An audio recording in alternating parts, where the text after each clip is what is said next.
I have already added this image in the timeline and we're going to add a text here and make it go behind this pyramid.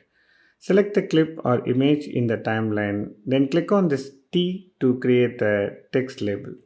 I'm going to name this label as pyramid, which is suitable for this example. Once done, use this selection tool to place the text on top of the pyramid like this. So for this text label, I'm using the font called Oswald medium type and the font size is 584 just in case if you want to use the same. Then select the text label in the timeline and match it with the length of the image or clip like this.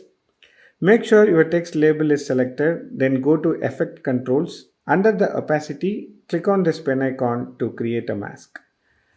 Then create a mask for the pyramid like this. As you notice, now only the text part of the selected mask is visible. Now go back to the mask properties and select this checkbox called inverted. Ta-da! Now your text has gone behind the pyramid. Now change the mask feather value to 24 and the mask expansion value to -11 to create a soft edges on the mask.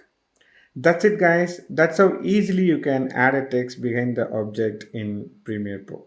If you find it useful, hit the like button. Thank you.